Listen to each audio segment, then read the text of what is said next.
Welcome to our backyard. This is the Backyard Philosophy Podcast. We are two friends having a discussion after everyone else has passed out or gone to bed. Grab a drink and listen as we discuss everything from automation, space exploration, and why the meaning of life is 42.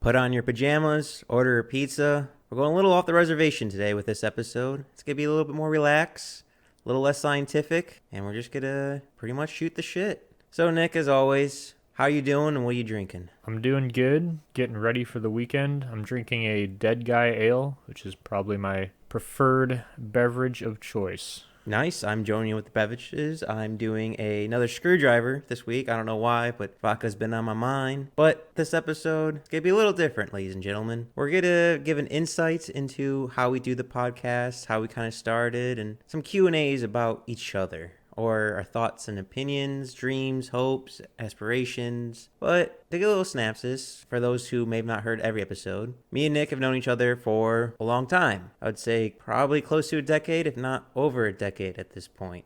I'm starting to lose track of time. Nick, we're turning into old men. But we met in high school. I'm not quite sure how we met. We've been friends ever since, playing airsoft in backyards, getting shot at each other with paintballs, bonfires, drinking, cigars, the whole 9 yards. And we just stayed friends throughout the entire year. Actually, Nick, do you happen to know how we met? Because I'll be honest, I can't quite remember. Is it a mutual friend of Matt or Barrett? Are you friends with Barrett? I didn't know you were friends with Barrett. I think because he's friends with Matt. Isn't that how we met, through those two? Maybe we met through Matt. But anyhow, we've been friends for about, we'll just say a decade at this point, and we've always gone on dumb adventures, and Nick is a good companion for drinking and adventures because he's both an enabler, encourager, and a man who I have high praises for because he'll join me with hold my beer moments, but he'll also join me if I'm in trouble to pull me out. We've gone camping together, we've gone fishing together, he's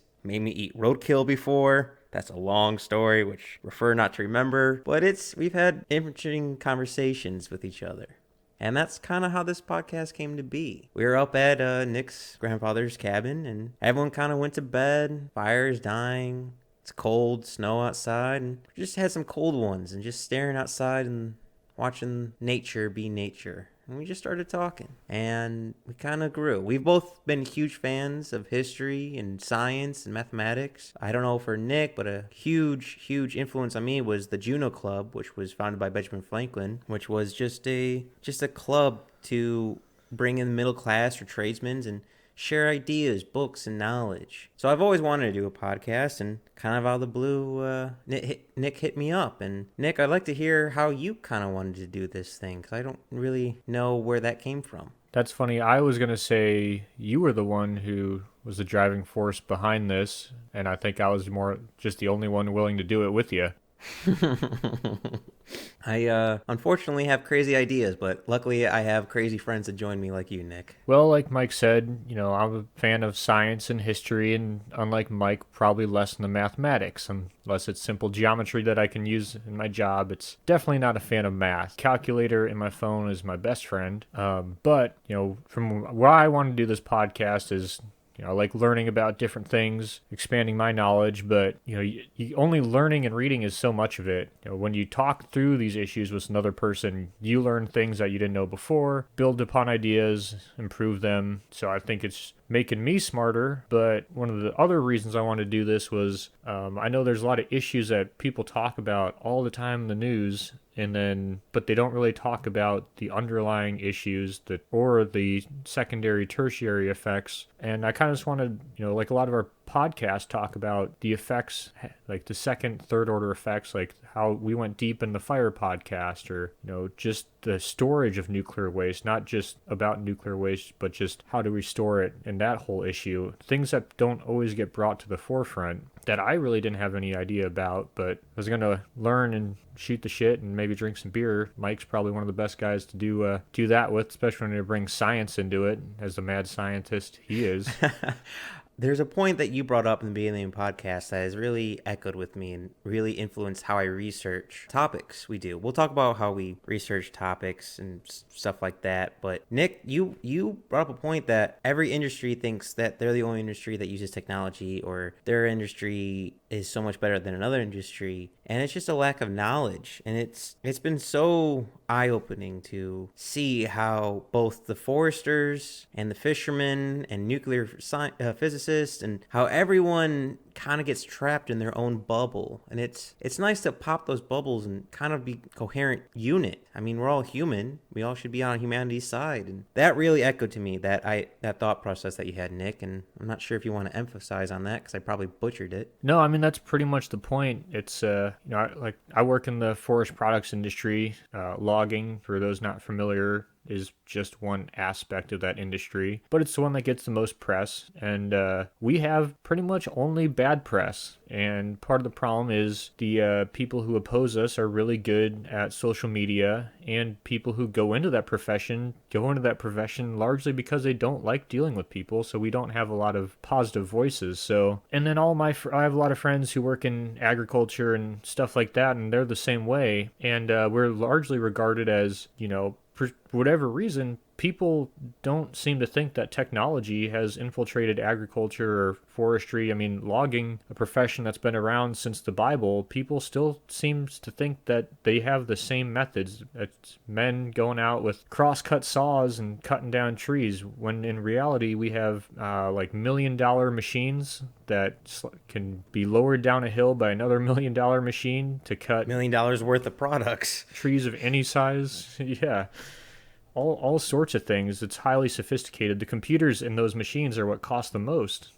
But it's crazy that no one understands that. Everyone seems to think that we're just a bunch of lumberjacks out there just cutting whatever tree. But a lot of technology actually goes into it, and it's crazy because I was talking to, well, a lot of people, but this one girl who I don't know, we were like on a train, or it's not a train, a plane flying somewhere, and she's going back to see her parents. She's a college student from somewhere, and I was going back to see my parents for the holiday, but she worked during school at I forget, like an American Eagle, one of those kind of stores. And she was just telling me about how cool it was, all the different technology they have and stuff in the store, and how like easy it is and all this stuff, and just blown away by the amount of technology in an American Eagle store. And then I was telling her about my job. She's like, wow, I didn't know you guys did all that. It's just like in my head, it's like, isn't it wild that the forest products, like our industry, for whatever reason, people just don't think we would have an increase in technology the same as any other industry in the world, including American Eagle. I don't know.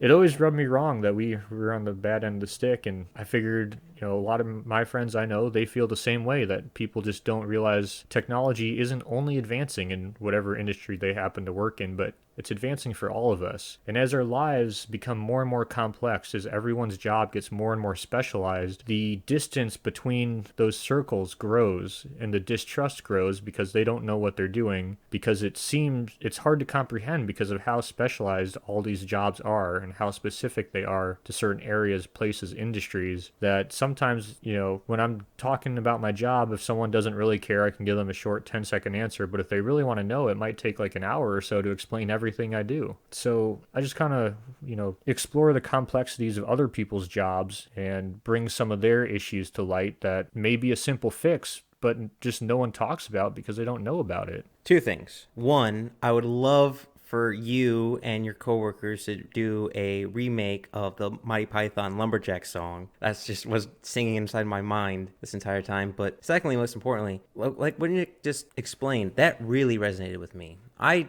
try to put my feet in other people's shoes. I try to see how they see the world, but I guess subconsciously I've always not seen how they see their job, or their career path has always kind of been a blur to me. And it really resonated with me, Nick, when you said, I want to know about other people's career paths or industries, because we've said it many times on the podcast of knowledge is the key, and simply knowing the other side of, hey, what they have to go through and stuff like that, it's important. And I just always think about that doing every podcast of what is like to be them or something like that. And that made a huge impact on my view on life, which, not to sound too sentimental, thank you, Nick. But for those who don't know, we like to tease each other a little bit, and since we've been friends for a long time, there's sometimes inside jokes that get said, and like my Python, like I said, both kind of huge fans of what would you say, Nick, the 60s, 70s, 80s, and 90s? Yeah, pretty much any time where they made good movies. So, yeah, 60s, 70s, 80s, 90s.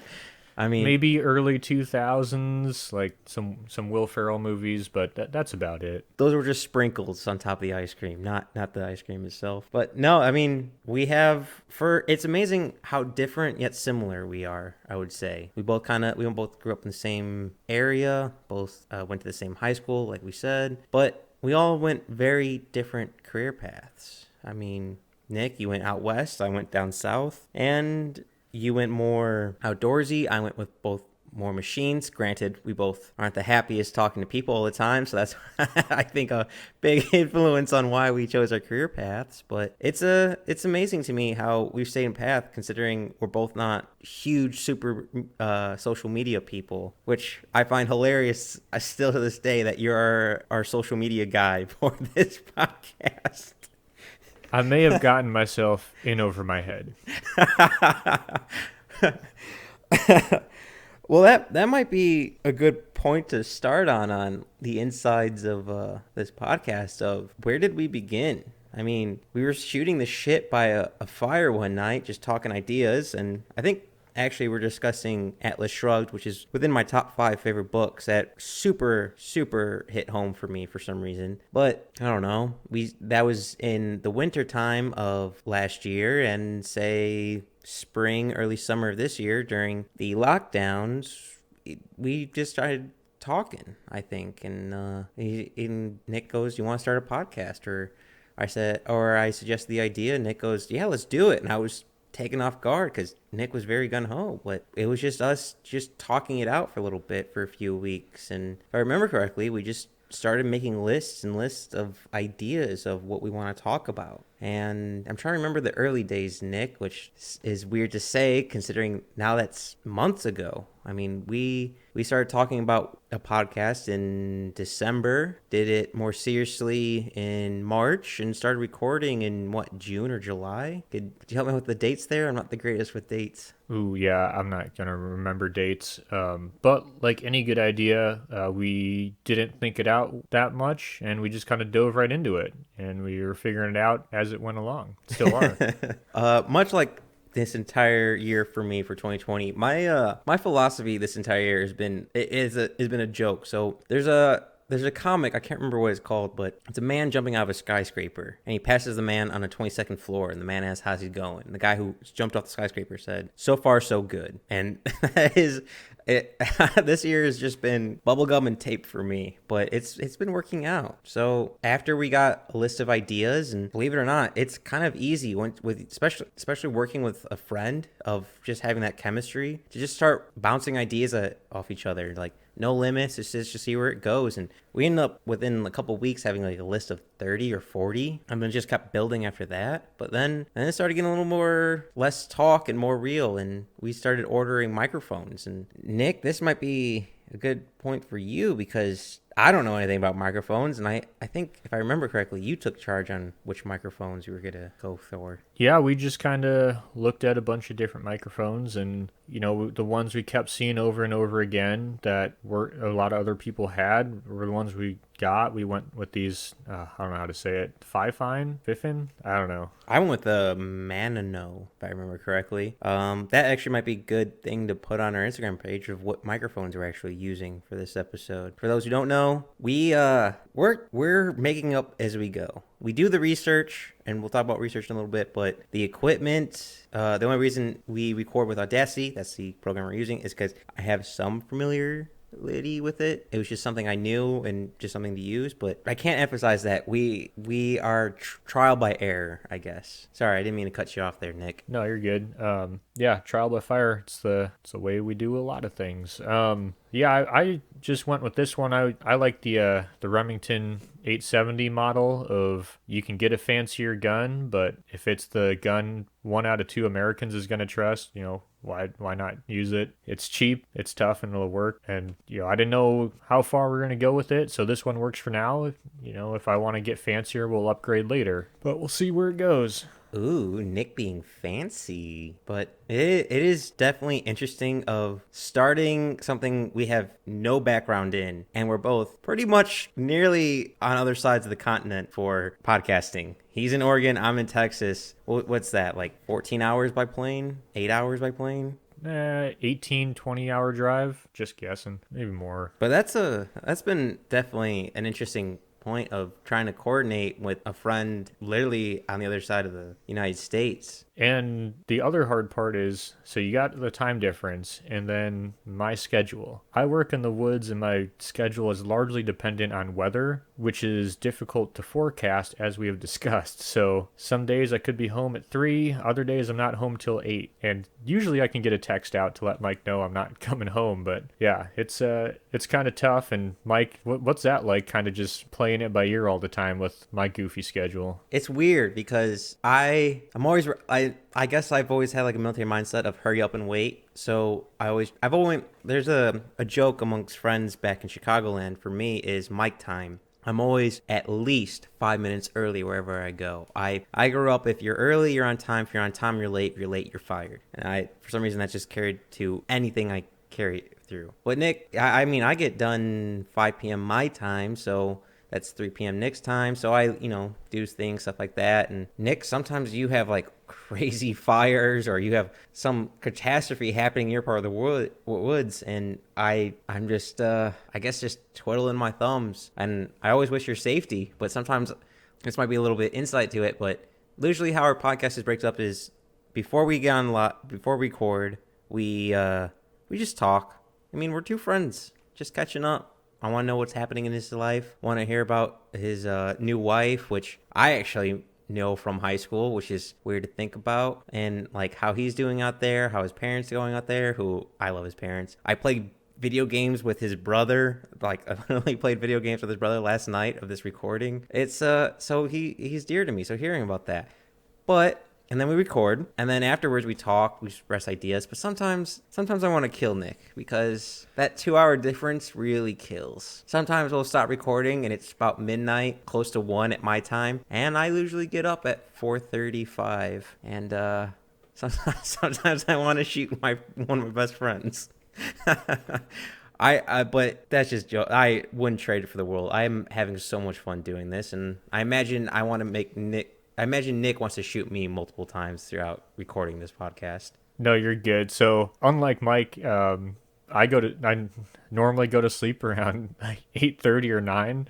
So even for me, Mike, I'm also staying awake later than than I normally would, even if it's not as late. And also getting up at anywhere from I think the earliest I had to get up after a podcast was like 3:20. So I think we finished at like, I don't know, probably 11 or so. We were done talking around 11, but good times.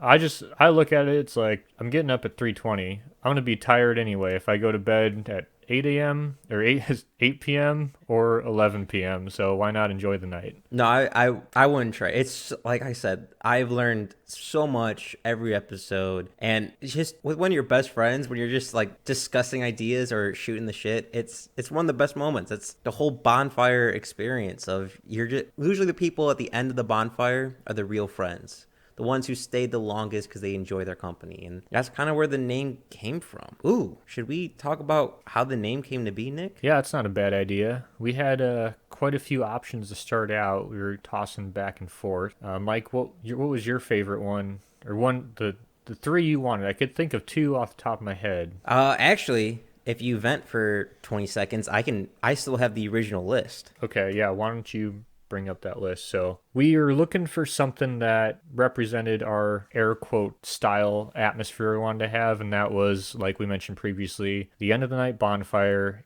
This is informal, there's jokes, You're going to make fun of each other. There's going to be movie references, predominantly Adam Sandler, like Austin Powers, Star Wars, Monty Python, the classics, but also, kind of learn something. We settled on a few, and we went back and forth for a while. We texted a few of our friends who are probably the only listeners to this podcast right now, so thank you guys. And we got some feedback from them and kind of helped us along the way there. We had about 15 names. We narrowed it down to 5. Then we asked our friends and family what they thought. And the 5 were Backyard Philosophy, which we ended up choosing, Pandora's Problem, Blind Squirrels, Our Undead Cat, and Outer Space Octopuses. So kind of all over the board, but kind of on par for who we are, of the jack of all trades and the outcasts, I would say. Consider yourself an outcast. I think I'm pretty popular. Oh, you're Mr. Cool with all that social media likes and follows with that, iPhone 5 you got? Hey, it's a 5C. Oh, but I mean, I think Nick's definitely the one who was the driving force behind the bonfire idea of talking with your friends. That's where Backyard Philosophy came from. That I have to say, that idea and mindset came from Nick. All credit for that. Yeah, but pretty fitting for this was formed over a bonfire, basically. It was. That was a super fun weekend where this all kind of took bloom. So we have where it kind of started. We got trying to figure out ideas to talk about, which, believe it or not, the ideas is the easy part. It's the research. I mean, we're both busy people. Nick, I assume, is busier than me because I'm kind of a lackey. So we have where we got our microphones, how we kind of got our names. So maybe go into the process of how we prepare for an episode. And yeah. So Nick, we actually, this is all kind of on the fly. This is all kind of loose. Like we said, this is laid back kind of episode. So there's no format, there's no preparing for this. This is all kind of on the fly. And I actually have no idea how Nick fully prepares for an episode. And I am anticipating and excited to hear what he has to say. So, Nick, how do you prepare for an episode? Well, first, so I love how a beer pops before you said first. Exactly. So I'm like Mike said, I'd consider myself a busy guy. I work probably on average anywhere from 55 to 65 hours a week. Sometimes more. Sometimes that's 5 days a week. Sometimes it's 6, and hopefully not 7, but occasionally. So I do a lot of driving in my job. So what I'll do is I'll start with whatever topic, and I'll download just a bunch of random podcasts about that topic. And what I'm doing there is I'm getting a good overview, and I'll look for podcasts that I can tell just by looking at them that I would disagree. And what podcast I'm talking about. If you've ever looked at oh, that sounds interesting, looked at the people recording it or other podcasts they have, and like, oh God, this is going to be stupid. So I look for something like that, and then I'll look for just some random ones, and I'll usually listen to a few while I'm driving, because I do a lot of driving, and I'm getting kind of an overview from a few different sides. Then once I have kind of an overview, or the general, points that people have come up a few times, I'll write some of that down or so, and then from there I'll go to my computer after work, and I'll do read some articles or so, and if it's a topic I'm really interested in and we have planned far enough ahead, I'll actually purchase a book or two from online. And for those of you who like to read, I highly recommend thriftbooks.com. They sell used books for really cheap, which allows me to fuel this book addiction that we both have. And if I'm ordering a book, I'll get more like a textbook kind of thing, depending on the topic. We got some more philosophy topics coming up in the future, or we're planning on, and maybe I'll get something along like that. But for the most part, I like kind of a textbook that's going to give you a broad view, while occasionally going down into some deeper, parts of the subject, like the coral reef one. We planned that one out a long ways because I wanted to read the whole textbook, and it was a big book, but I really enjoyed that. But other than that, yeah, I just kind of, I'll listen to some podcasts, get some background, and then research some articles. And then, like for the hemp podcast, if I find a number or something that comes up and just seems really weird, I'm going to go and read that scientific article or whatever it is to figure out where that data came from. And because with my industry, I get a lot of random numbers thrown around that people throw around that you can just go, that doesn't seem right. And if you actually go and look at the study, it's complete garbage. And that's kind of a lot of what I found is it really only takes a quick Google search to knock some of these just ridiculous numbers and stuff around. It's not hard to figure out that they use terrible testing methods or just made it up, really. If no one else can replicate it, just and that's what I'm trying to avoid, is because I see the damage throwing out this fake information does to my industry. So I really want to not throw any bad information around. So if we got something wrong, let us know, because we don't want to be spreading misinformation. Yes, we actually care. And I'm curious about your notes, because we both take notes. And last time we talked about your notes was off air, and it ended up becoming a grocery list. So I am curious about your notes. So a lot of my notes are just writing a thought down while I'm reading or listening or to whatever. And I have hey, what about this? Or what if we did this? Or this is really interesting. I'll just write that note down. A lot of what I do is I'll bookmark, like if I'm reading a book, I'll just bookmark it with a post-it note or something, and I'll flip to it during the podcast. But yeah, my notes are not very organized. In some parts of my life, I'm very organized. Like my tackle box is extremely organized, but how I store my files on my computer is not the most organized. Same with my notes. So I'm a little bit different with my notes.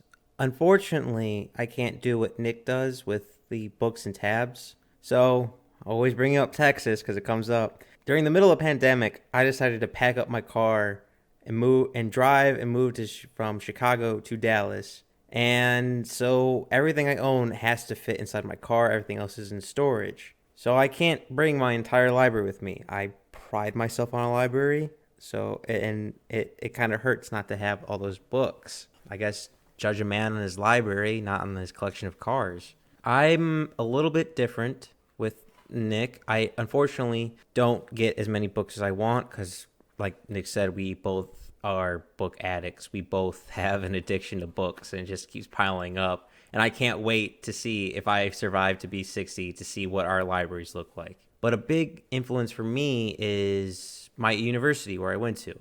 I go through their website, I go through their library and try to find scientific articles. A huge tool in my toolbox is a site called Sci-Hub, which is great for a lot of scientific articles because a lot of scientific articles you have to pay to see. Well, being poor, I can't really do that.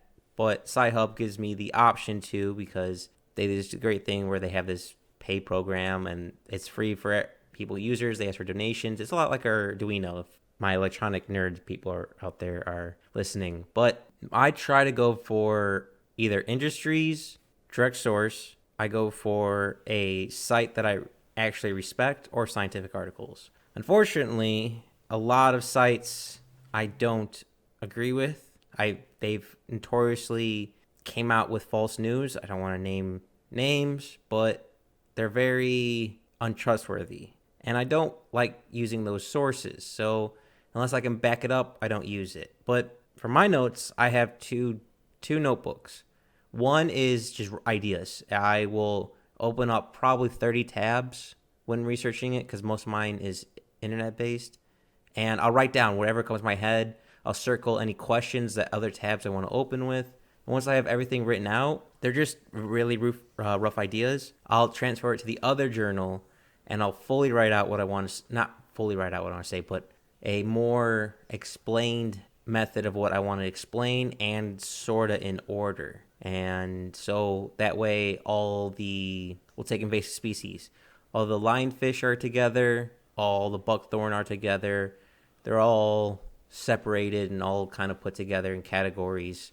So it's easier to reference and see through. And that's mainly my process. I usually, before every topic, maybe spend 6-ish hours before studying or writing notes, ideas down. It depends on my work schedule. I'm far less busy than Nick. Nonetheless, I find good ways to waste time. But I would say 6 hours I spend researching, which unfortunately we're kind of spazzes where we come up with a list of, hey, this is the order we're going to go through things. And that list always ends up changing. So, you know what they say, if you have a plan, plan, tell God because he'll laugh. So, Nick, out of curiosity, how much has that affected your research? Just us kind of changing things on the fly. Not too bad because topics that I've bought a book for, you're pretty okay with me just pushing it back until I finish the book or wait until the book comes because I don't pay for next day shipping. um, so it hasn't really affected me. I think that's a huge thing before you explain your answer is we're both pretty chill people. Like we're both like, hey, you gotta do what you gotta do. Like if you need more time, you need more time, or whatever. We're I would say we're both very adaptable. Sorry, I didn't mean to cut you off there. Yeah, no, you're good. Like Mike said, we both got a lot going on. Like we both work jobs that use a lot of our time. I have a wife. I volunteer at the fire department, so I got hours I got to be there, and so I have a pretty busy life. But we both make it work, and that's the thing. I wouldn't do this if Mike was a hard ass about scheduling because can't do it. My schedule is so crazy, but it works out, and but yeah, I think guys probably spend. It really depends. Like coral reefs, I probably spent. Geez, I don't even know how many. I spent a lot of time on coral reefs, but that was a long episode. Bees was It's also an important topic. Yeah, bees was another one. Bees, I think I mentioned it in the podcast, but I called one of my buddies who's does the commercial bee thing, takes them down. So got some firsthand knowledge for that one, which is good. And a lot of these agriculture ones, I have people I can talk to, so that kind of helps. It's getting that talking to the person who does it. You're going to save yourself so much time just because what you have to learn, they can explain in like a minute or so, even to idiots like us, because a lot of, not to bring it back to like my job, but a lot of things these industries we're exploring are, I don't know, I would say like looked down upon, or they're not They're in the fringe. yeah, they're not in the public favor. Public opinion is not really favoring them, and so they have had to learn to explain what they do to people. So most of these guys are pretty good at boiling down what they do to a few simple, sentences and take homes that kind of in an attempt to turn public opinion in their favor and to allow them to continue to operate. So if I'm lucky enough to know someone in one of these fields, then it really makes things easier. Unfortunately, I have yet to have a friend to be in one of these fields like Nick. Hence why Nick is our social media guy. He is a little bit more social and connects with people more. I am, well, I would be happy if I spent my life in the middle of the woods or in a library to myself for the rest of my life. I'd be perfectly okay with that. Well, Yeah, not to brag, but I have friends in low places. So. Oh, such a good song. Such a good song. But yeah, it's sometimes for recording episode, like it's we try to stay ahead of it. I think that's a big thing. We try to always have 2 episodes, 3 episodes. We come out weekly. We always try to have 2 episodes in the chamber in case, scheduling issues or just for editing time frame just to have, but there's been a few episodes where it's about a day before it's released that we have to edit it, listen through it, upload it, and send it out. And I mainly Nick does social media, I do editing, and Nick also does a final kind of listen through. He's kind of the ears for the audience, and he's definitely helped me out a lot with editing, I would say. So, Nick, how does it, I don't know about you, but I've sort of gotten used to hearing my own voice over and over again. Have you gotten used to that yet? No, I still hate my voice. But yeah, it's weird listening to it, but I get wrapped up into it after listening to it again because I'm like, oh, Mike's going to bring up this point, and I wish I had said this, or, oh man, like Mike should have said that. But especially like the Neanderthal one, going back through the whole, bringing back, or de-extinction, bringing back Neanderthals, just thinking through that again as I was listening to it was kind of fun. So that it's really not as bad as I thought it would be, just listening to me talk over and over again. Man, that was just a good episode. I really enjoyed that discussion, and yeah, that's an interesting topic. I think a huge influence on us was the Rite of Passage episode, which you brought to our mind, because I'll get random texts throughout the day of, hey, what do you think about doing this episode? Or I'll send Nick one like, hey, what do you think about recording this with this theme? And he came up with the Rite of Passage, and he's right. The Rite of Passage is kind of gone from our society.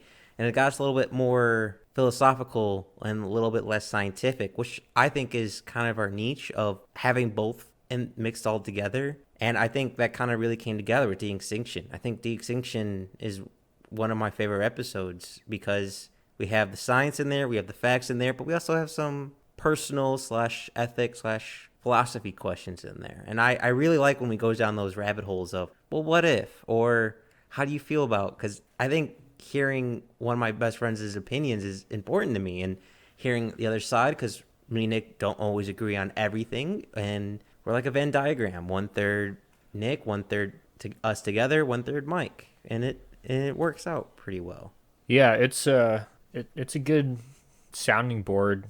Like me and Mike we're good friends, but we talk before and after, and we really don't agree on everything, but doesn't mean that we can't actually have discussions like adults. Bringing it back to what Nick said of re-listening to the podcast, I feel like we're all gonna, me and you, Nick, are gonna redress the issues we've recorded before, because there's so many things I wanted to say after listening to them. Like the amount of post-it notes I'll make on one episode of like, oh, I could have said this, or I wish I knew the information on this. It's an ever-growing garden of knowledge, which I absolutely adore. Yeah. Hey, this is maybe, I don't know what else you wanted to cover, but do you want to go back and bring up points from other podcasts that we wish we had brought up at the time? Actually, if you don't mind, I would like to stay on the how we got into podcasting and the podcast approach, because I'd like to talk about editing a little bit. Oh yeah, I don't really do that, so yeah, let me know how that works.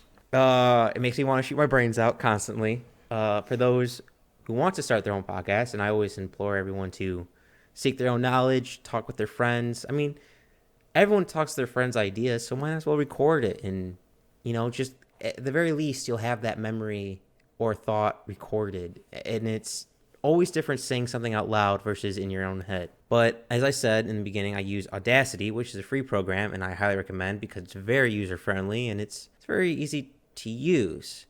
Now, our episodes range everywhere from an hour to 3 hours. And for every hour of recording, it takes about double or 2.5 times of editing for every hour. So if it's 1 hour, it's 2.5 to 3 hours of editing.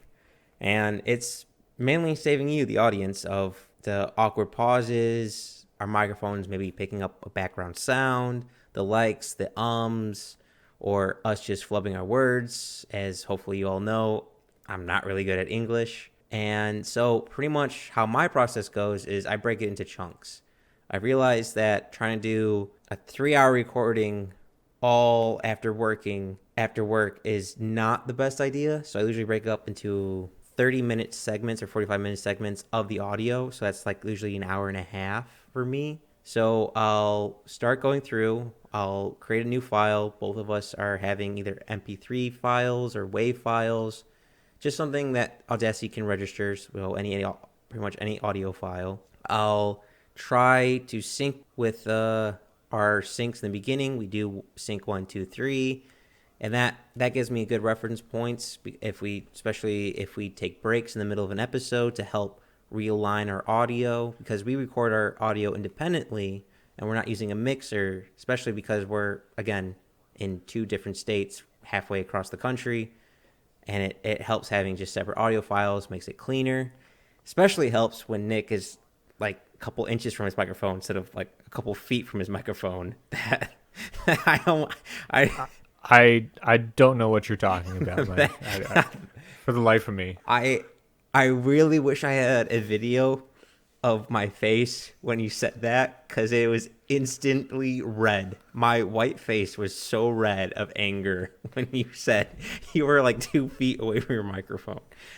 For those who don't know, hey, there is good information on how to record a podcast, and there's bad information on how to record a podcast, and I guess I must have stumbled across some bad information. I was telling Mike all these things that I learned, and he was like, "What are you talking about?" Again, we are figuring this out as we go, but from every podcast I've watched, listened to, or we looked up some YouTube videos on how we're doing. Like we we try to gather some information before we do this, but when I found out some information Nick was doing, I wanted to go to the freezer and pull out the whole bottle of vodka and just start taking some shots. But going back to editing, so I'll do about 30 minutes of recorded audio editing, so it's like an hour and a half ish to editing, just getting rid of the likes, the making sure things sync, making sure we don't hear our breathing, I like to play with things, like I especially like to play with pens for some reason when I talk. I'm very eccentric with my hands. I'm even talking with my hands right now, even though no one can see it. So if I remove those background sounds just to make it a little cleaner, I'll try matching the audio because both me and Nick have different voices. Sometimes we talk different. I get excited and I talk really high and it doesn't sound right. So I lower it a little bit and then I'll do that progressively throughout the week. And then I'll forward that to Nick and Nick will give a listen to. He'll tell me some timestamps that need to be fixed and I go through and I fix that. And then after that, after I've done the entire recording episode, I'll compress it and sync it so the two audio files match together, so they're one audio file. I'll turn it into a MP3 so that can go on our RSS feed. So for those who don't know, when you have or trying to upload a podcast, to make it easier for yourself, you can do through a thing called RSS. I can't remember what it stands for, but pretty much is you upload it to one website and it uploads it to others. So pretty much that's why you can hear us on Spotify, Apple Podcasts, iHeartRadio, Google Radio, Podbean, and all those different formats is because of the RSS. So I make a MP3 file from the audio recorded that I've edited, we mix together, and then put on the RSS feed, write a description, set an upload date, and then after that, I turn it into an MP4 file for YouTube because RSS doesn't work with YouTube. So I have to change the MP3 file into like a video. I add our imagery to it. I then upload it, try to make sure our audio is all synced and go through because it's a different compression rate. Then I put that on YouTube with an upload link. That's annoying because both setting up your audio for RSS and YouTube, there's a lot of download time. So a lot of times I'll do this during my lunch break. I have just putting the upload up while I'm just eating lunch. So that way I'm actually being productive and not just staring at a blank screen during my lunch break, and ends up being like 30 to 40 minutes just trying to get a video up on YouTube, which is annoying, but that's all set. Gets the timestamp. And then, and then once Friday at midnight on both YouTube or anywhere you listen to podcasts it goes live. And that's usually the RSS and YouTube just doing that. It's just everything's set up. And the big thing for me that I've been trying to learn is how to properly do tags. Unfortunately, I'm not really good with social media. So doing the hashtags, figuring out search tags, figuring out the programs that these companies are using to help promote videos is a bit of a learning curve to figure out, okay, if I use these keywords, we'll get more views. Or if I misspell this word, because this is a common misspelled word, we'll get more views because people are searching for it, but they're misspelling it. So if I can fit that niche, more views for us. And before we get too far away, this is my personal opinion. I'm not quite sure on Nick's, but I don't do this to get rich or famous. I just do this to talk with a good friend and learn knowledge, much like the Juno Club in, I think it was Philadelphia or Boston with Benjamin Franklin, of just knowledge, just talking ideas. So all this hard work is just for me and Nick to appreciate the art we've created. I know Nick is a bit of a perfectionist. He's like me. He wants whatever job you do to mirror what you are. So if you're digging a hole, that's gonna be the best hole you ever seen dug. That's the same way Nick is, the same way I am. If you're cooking a dinner, you better bet that homemade sauce is really good because me and Nick spent time trying to figure out the best recipe for it, stuff like that. It's the little things in life matters. So even if we only get one view per episode, I'm still going to treat it as if I get tens of thousands of views on an episode, even though I might flub my words a lot. And that's just who I am. But that's pretty much the editing side of it. And Nick, I'd be very curious to hear, because I don't hear your process of, you're pretty much the proofreader, so to speak. Because I'll be honest, as soon as I've spent 6 hours editing a episode, I don't want to hear it again. So I send it to Nick because I want to make sure he's happy with it, because he's my friend and he's part of this. So I want to make sure he's satisfied with the work. So Nick is the main proofreader. So if Nick likes it, then I know it's a green light. So Nick, what's your process for proof listening to a podcast we recorded of, hey, I just edited this, what do you think?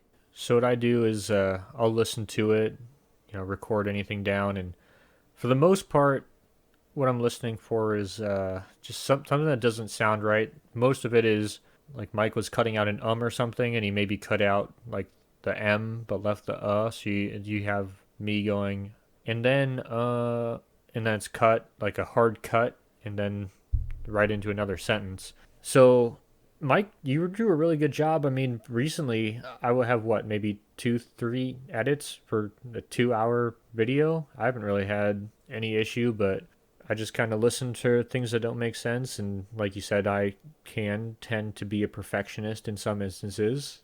And so maybe I send you back some edits that aren't really an issue. And part of it is probably my how far I am from the mic. When I get good and liquored up and start talking about something I'm passionate about, I move my body and my hands, and I get right up against the mic and way far away. So part of the problem might be that, but I don't know.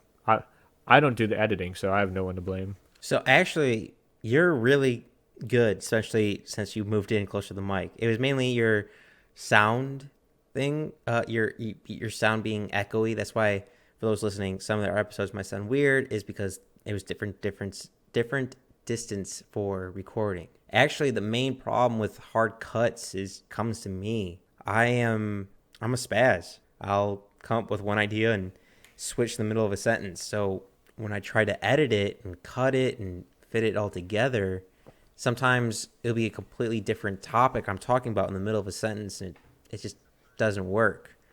And from an insight of editing, I've definitely started learning how we speak and how we put sentences together. Like, I can tell just on how the file looks. So what I'm seeing when I'm recording and both editing is the sound waves going up and down for high and low frequencies and high pitches, stuff like that.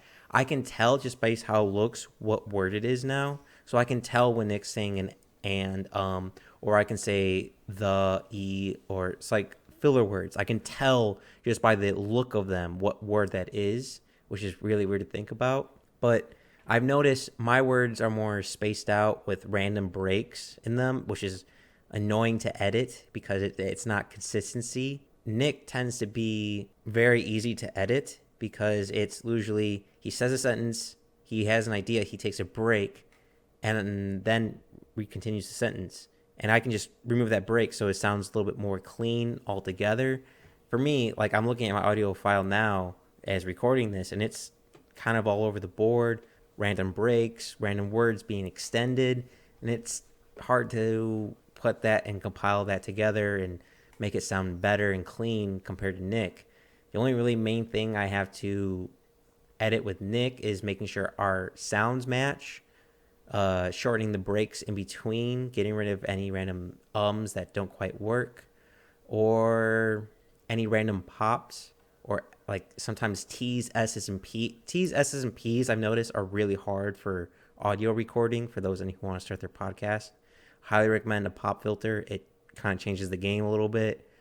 But if you can deafen those T's and S and P's, that it really helps cut down the audio time. So that's pretty much it. Oh, your zoom in and zoom out button when editing a podcast is one of your best friends, because it really helps to break down the audio you're hearing and editing into milliseconds. Like, I'll turn in a second into 30-ish pages, and then I can cut out that way so it sounds a little bit more clean. But yeah, like, trying to just make it sound less dumb is my whole goal, or get our point across that we're trying to go through. Sorry, Nick, I kind of rambled on there. I figured you want to jump in somewhere. Bold of you to assume my pauses are for thinking ahead. I'm thinking backwards to say, wow, I got myself to this point. Now, how do I get out of it? Well, if it makes you feel any better, when editing it, I can't tell the difference. Yeah, so don't feel too bad. That's what's going on. Is I was talking about a subject, and talking, and I do this with talking about trees all the time. I'll talk about one subject and be like talking about how crazy it is that ponderosa pine can survive in really warm conditions to really cold conditions. And all of a sudden, I realized I was talking about Douglas fir, so I have to try and figure out how I get back to the first subject after going off on some tangent. So yeah, no, it's I'm thinking backwards, not forwards there, but yeah, I'd take some pauses every now and then. Out of curiosity, because I don't know this side, how do you choose what image you're going to post on our Instagram or Facebook, which I highly recommend checking out, Backyard Philosophy. Got to plug us in every time we can. Of how do you choose what image you're going to put up? Like, what makes you think this is a good one? I'm very curious about that thought process. So I tend to do images if I have a picture of whatever it is on my phone. I try to I'll use that like for fire, those are actual pictures from my phone that are very attention grabbing. It's actually a video mic of a prescribed burn, a low to medium intensity fire, and but it looks really cool. So I put that one up there, and then in the fire podcast we talked about burned over creek flowing with ash. I put that image on there just because we mentioned it. But I'm trying to find. I'm looking for images that we can use without getting in trouble. So I go to a couple different places for those, but I try to find an image that pertains somewhat to what we talked about, but is also kind of cool, attention getting, something people would click on and want to read. Like the coral one has coral bleaching in it because that's what we talked about. We want to show that. And then I, just like you, I'm experimenting with tags, or hashtags as the kids call them. Our fire one was the best just because that one I really did a lot of tags, more so than normal. So I think I just got to increase the number of tags. But I did topical tags. Like I tagged the specific fire those images were taken from, and then I also tagged like hashtag California fires, which was trending on Instagram and stuff, and so to get it up in the explore column of people's Instagrams. So I did stuff like that, and still kind of a work in progress. For someone who has social media, and I thought I kind of knew like social media is like, oh yeah, if I wanted to, I could like grow something, which we are growing it, but I don't know if it's me on the social media or just the fact that maybe people like the podcast. We're growing in followers very slowly, but it's a learning curve. We'll figure it out. I think it kind of ties in of every industry has their own technology, their own niche, and it's always easier said than done. But I just want to point out that I think a big reason why this works, like I get excited every Tuesday or Thursday of that just happens to be our recording days of talking to Nick, because it's someone to discuss ideas with and someone I really truly get along. And I think it definitely works because we both have so much trust in each other. I completely trust Nick. Like, hey, any image you put up, I'll back you up 100%, no doubt. Like, I completely trust Nick in this adventure. I know what kind of character and what caliber of a man he is, and I know he will never slight me, I guess is the best word of choice. And I think that's important if you're going to start your own podcast or do something with your friends, is make sure you surround your people with people you trust. You surround yourselves with lions, you become a lion. And before we get a little bit off track, I want to point out of a question some people might have, like, of how do you record over such a long distance? Like if I want to record with my friend, but we live in different states, like because we met in college or we just happen to go different career paths, we use Discord. It's simple, it's free. There are tons of other places you can use, like Zoom or Skype. There's tons of free options. So there's times when Nick's talking and I can't hear a word he says because the internet's being bad that day. There's a huge storm. Something's going on, and I'm lucky enough to have Nick and know Nick for a large portion of my life, where I can know where he's going with this story. I can fill in those blanks. And I think that's a big influence on me of just simply knowing Nick a little bit of, hey, he's talking about such and such topic for space mining. He's gonna lead it to trees in this form. All right. I'm gonna guess when the audio ends so I can jump in and we'll go through there. But there is a lot of just I forgot I did bring it back to trees and space mining with the LiDAR reference. you always I personally made it a drinking game. I take a sip every time you talk about trees. Oh my gosh. Space mining. That was an impressive one, but I did it. I pulled it off. No matter what, you can guarantee that Nick will talk about trees in some part of an episode. I'm willing to put pretty good money on it. But it's not, I mean, I would say the only thing we really spent money on was the microphones. And besides that, everything else is pretty much free. Audacity's free, Discord's free. And I mean, you don't have to get an RSS. I just got an RSS because, well, I'm dumb. And it's easier to do than go to those each websites of Pandora or go to your iHeartRadio or go to your Spotify and manually create an account and manually upload those. It's just easier for me personally to go through an RSS, but that might change in the future. What, $50 on a microphone and a good buddy and a bottle of booze, and you can record for hours. Oh. And books. Thousands of books. I spent a lot of money on books. Never enough books, Nick. Books are an investment in yourself. It's a running joke of how much when we're talking off behind scenes of how many books we have. Of we need to build more bookshelves. I'm getting to a pile of books next to my nightstand that is becoming taller than my nightstand, and it's very frightening. I can't read fast enough. God damn it. Yeah, it's a real problem I have as well. But it works. I mean, I just love books. Probably a part of my heaven would be just spending a lifetime in a library. But this might be a random question, Nick, but how has the podcast affected like your personal life? Like, and has you ever not been able to hang out with friends because you've already made pre engagements with me of recording the episode or something like that? I'd be curious if that's ever affected your life. No, like I said, work takes up most of my week.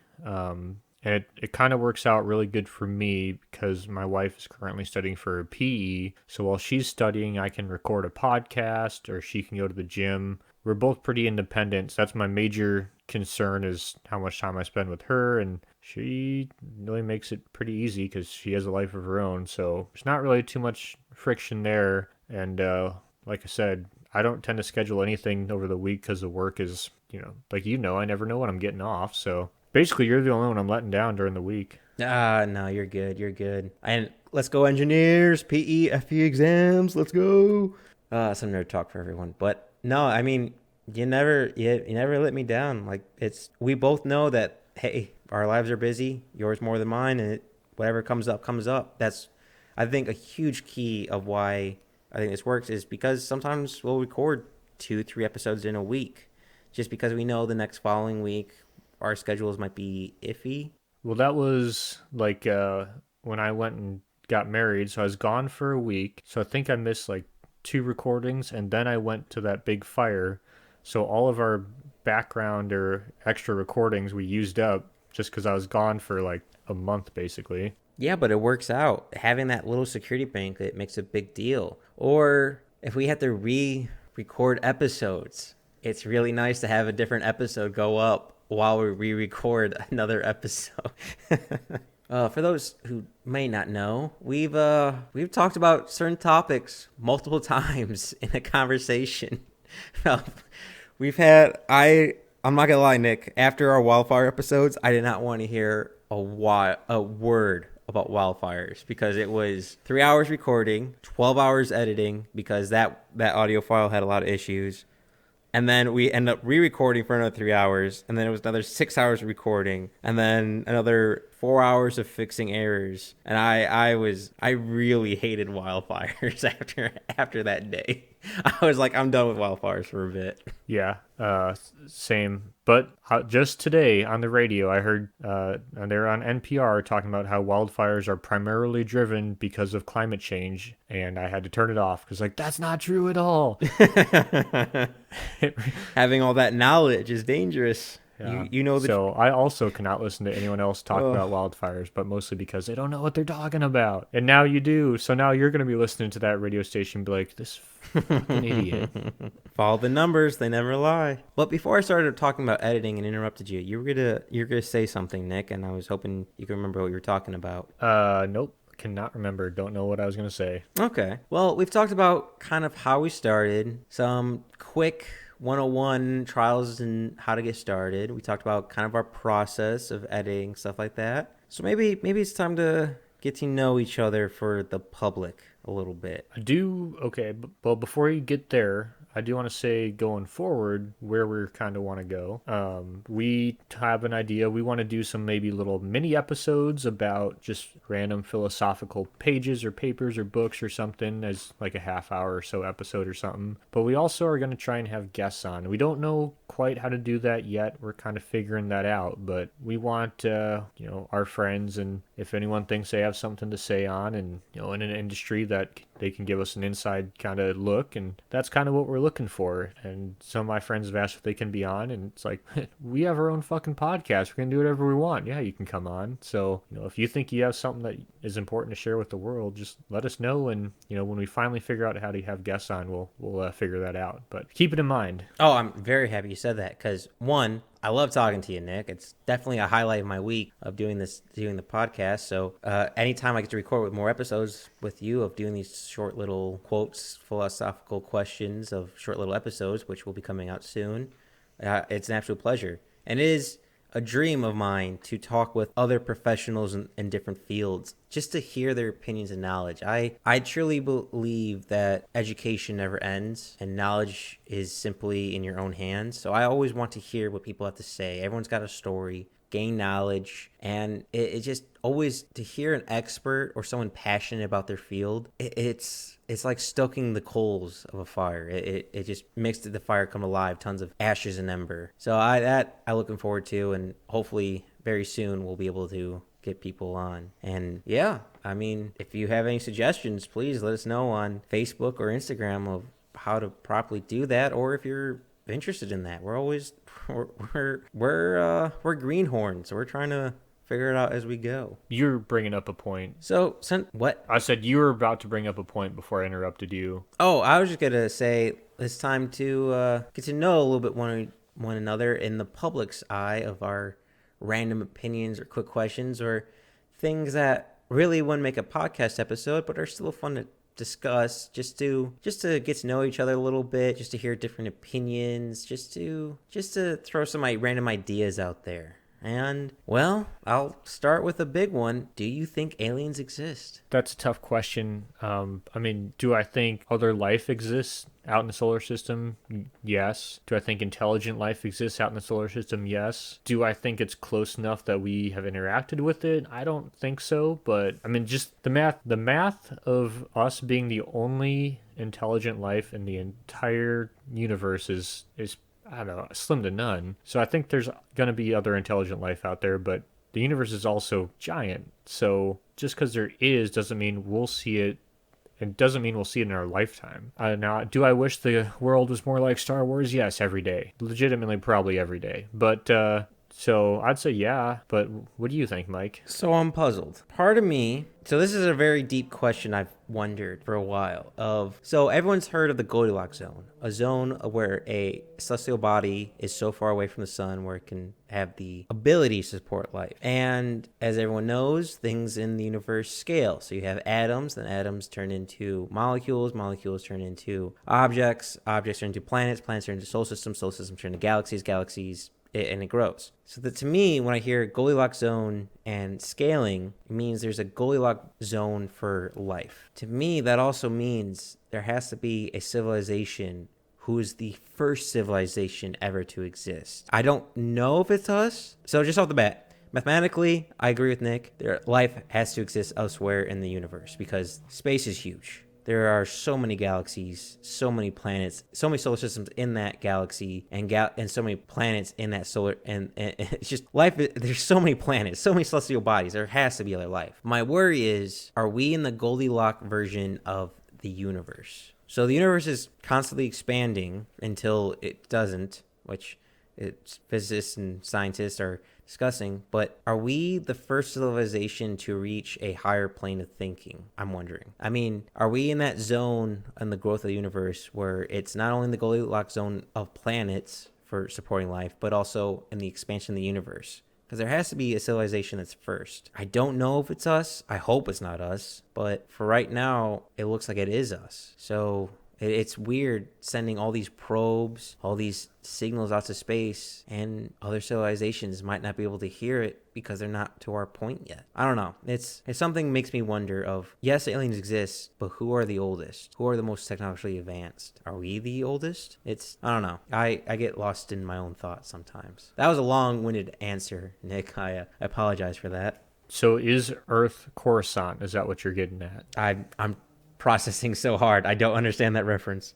Star Wars reference. Anyway, so this is a question that I saw like on Facebook or something, and I can't decide which I side with. What is more terrifying? That we are the only intelligent civilization in the universe, or that we are not the only intelligent civilization in the universe? I think that depends on your definition of intelligence. I mean, if your intelligence is mastering the atom and be able to manipulate propellants to move yourself, then maybe we are only intelligence in life. But just recently, you found evidence of rivers on asteroids. There's frozen water everywhere in space. So intelligent life might be very to vary depending on what species you're talking about.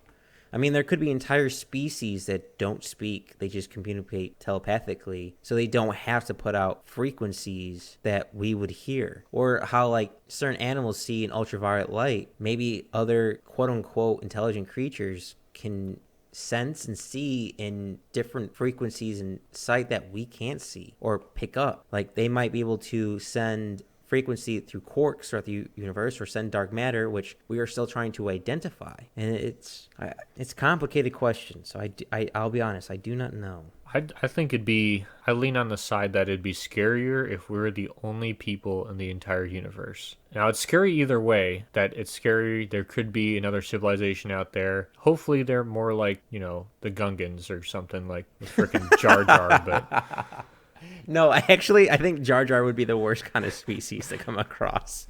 So it turns out we are still the only intelligent species.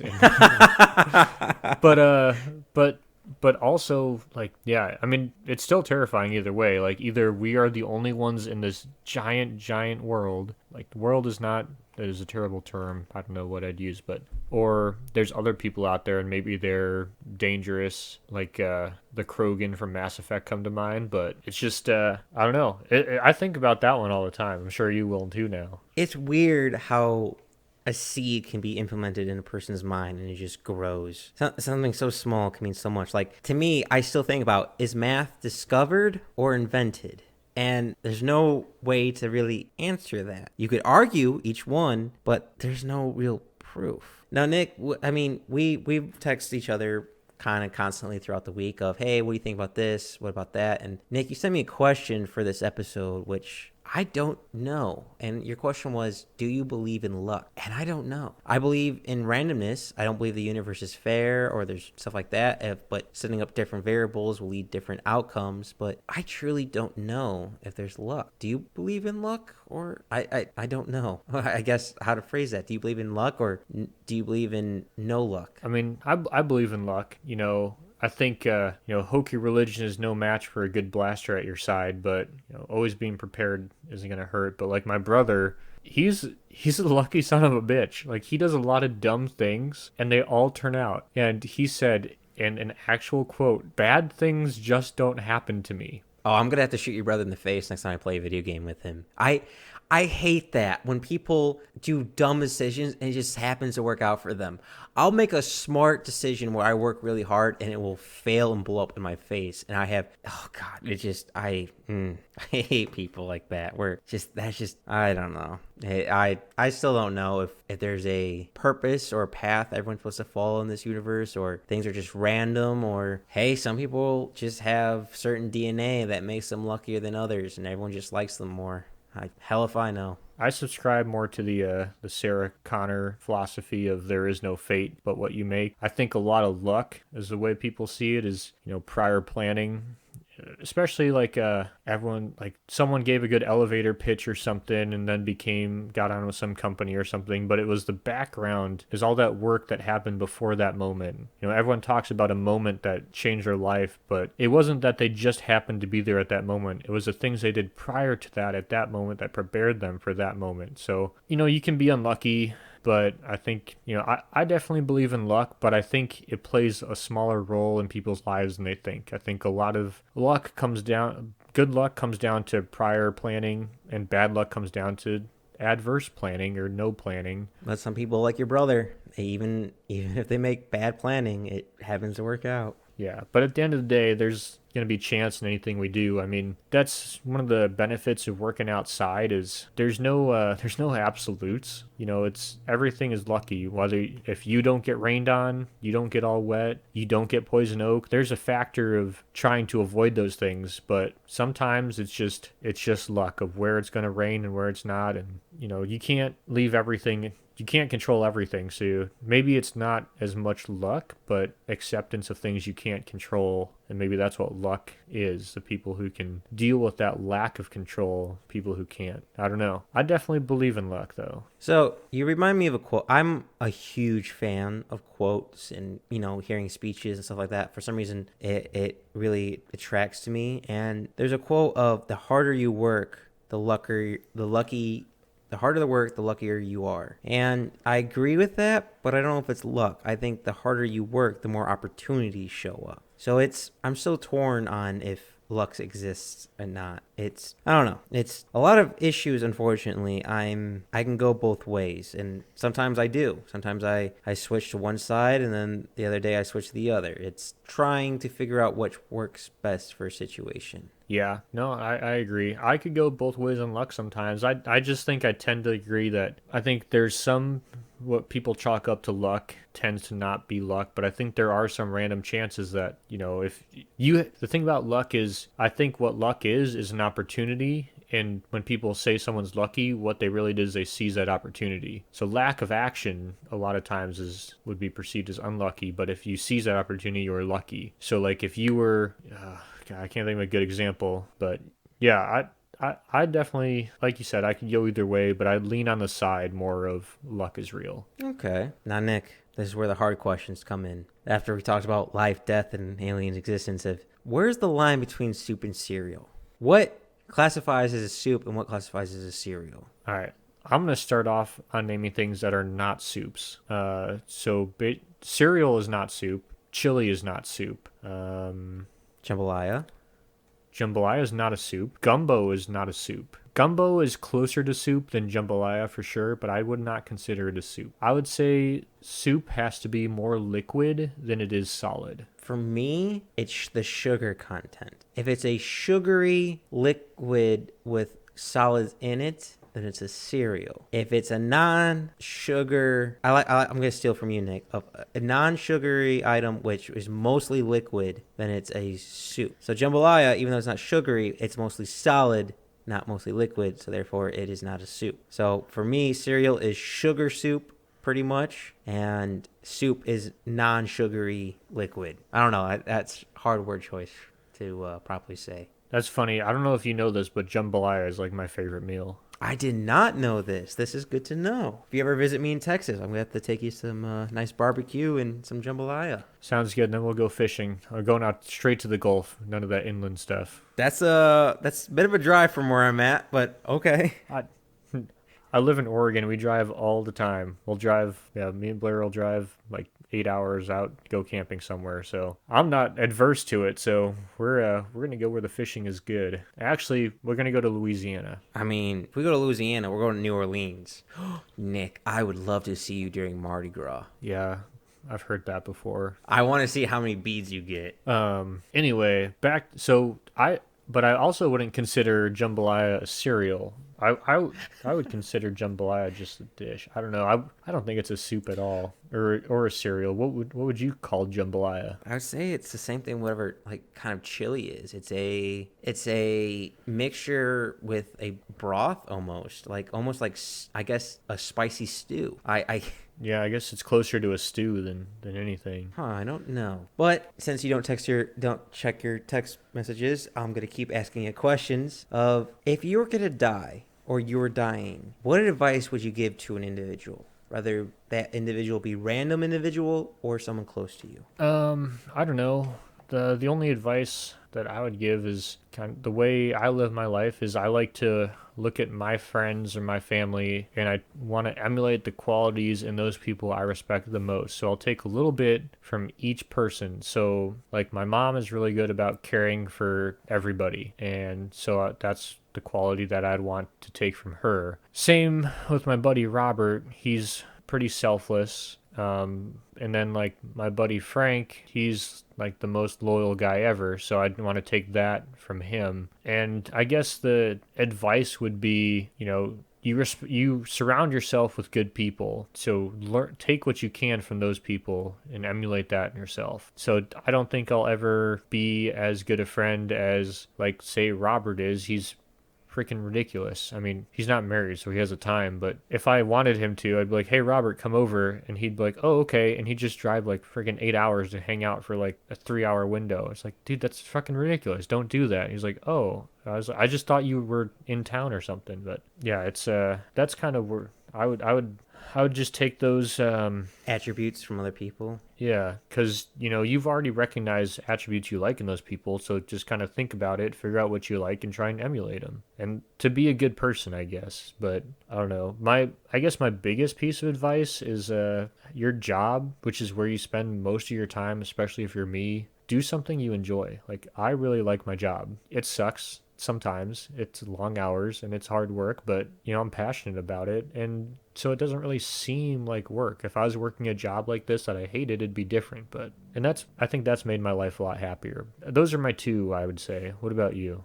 Well, I must say, you, I think, hit the nail on the head of your job profession. I don't know anyone quite as passionate about their job as you. You definitely bought the farm with choosing your career profession. It definitely worked out quite well for you. I guess if I had to give advice, it would boil down to go for it. Whatever it is, go for it. If you're I don't know, a 12-year-old about to ask out your first girlfriend or your first girl, go for it. Don't hesitate. Just go for it. Throw your hat into that ring. The man who tries is always more respected than the man who said what if? Because what if never went to the arena. The man who tries and fails will always be more respected. And I wish I learned that younger, and I would give that advice to anyone at any age. Don't worry about it. Just try it. Do it. If it doesn't work out for you, now you know. You can learn from it. If you get a little burnt from the fire, you have some character and you have some good story from it. Just go for it. It's always easier to ask for forgiveness than it is for permission. And the go for it kind of goes with everything. And there are a lot of things in my life which I wish I went, no hesitation, just went for it. You can hesitate a little bit, but at the end of the day, it's either you're on the field or you're on the sideline. You got to choose. So that'd be big for me of just go for it. And simple as it is, it's something I've yet to perfect. Now I'm not even good at it, but I'm still trying. And it's definitely led me down a better path in my life than hesitating, I guess is a way to say. Do or do not, there is no try. Oh, I'm such a sucker for quotes. I love them so much. So I got a question for you, Mike. We're gonna bring it back to history. Oh boy. If you could live in any time in world history, what time would that be? Oh, it's so hard because I'll be honest. I can see myself living in any time. I can see myself being a Viking, and you give me an axe, I'll bring you heads. I have zero problems doing that. Or the Renaissance, the Medici in Florence with Da Vinci, Michelangelo, Raphael, the arts, the culture. Or fast forward and go to the Industrial Revolution of the Rockefellers and Vanderbilts, of seeing our country turn into not a rookie but a giant, a tyrant, not a tyrant, a titan of new steel, Standard Oil. But if I had to choose, I would stick the Renaissance. Da Vinci is why I got into engineering, so I'll stick with Da Vinci. That's a different answer than any of my friends have said. But so my follow up question is, what would your occupation be at that time? All right, hold up. What did your friends say? Because now I'm a little self conscious. I'm not gonna lie. Pretty much. Well, all my friends out west, Idaho, Washington, Oregon natives, said settling the American West, which is also the one I would have chosen. I mean, don't get me wrong. It'd be fun to walk around in moccasins and deerskin and blaze the new trails and trying to see land that only those native people have and never been any experience with other cultures besides the local cultures. That'd be really fun. But if I had to make a list, it would be probably Renaissance, Vikings, Egypt, Rome, and then Industrial Revolution. That'd probably be my list in that order. But what was your question, Nick? Sorry, I interrupted you there. So my question is, what would your occupation be at that time? For Renaissance, I would want to be an artisan, especially with my engineering background. It'd be, I think, easily here to do. Or probably a warlord. I'm, for some reason, really good at military tactics. I like military history and being familiar with what weapons, what their range are, what they're capable of doing, knowing how far troops can march, what's the importance of water, and what territory is high ground, such like that. Probably own a mercenary group, get hired by a rich banking group like the Pansies or the Medici, conquer a few cities for them, and then decide to keep one of them, have my own city, and become my own controller. Of course, you still got to deal with Rome and still pledge allegiance to Rome because the whole Roman Church at that time. But yeah, probably either engineer or warlord. What about you, Nick? What's your timepiece and occupation? Because you said explore American West. Would you want to be a map maker? Would you want to be a representative for the United States government? What would you want to be? Funny you say map maker. I'd want to be a surveyor. I want to be one of the first people out there surveying the land, figuring maybe where the railroad went, or just creating maps for everyone to use. But I'd love to be on the one of those first people. I mean, personally, if I could go back to any point in history and do anything, I would love to be on the Lewis and Clark expedition, even though it would suck so much and you would have so much diarrhea and you'd be starving for so much of the time. But to go hike all the way, I drive through Idaho and Oregon all the time. And every time I'm driving through the varied wilderness of those areas, it's like, I cannot imagine hiking through all this. Just each. Could you imagine hiking for 3 days, coming across a mountain, and realize you have to backtrack 3 days and walk a X amount distance north or south just to go around a mountain? You have to also realize with their party, they would send out people to go get food. People would hike for 3 days to go catch some salmon, hike 3 days back. By the time those salmon got back to the main group, it was all warm and moldy, but they had to eat it because that's all they had.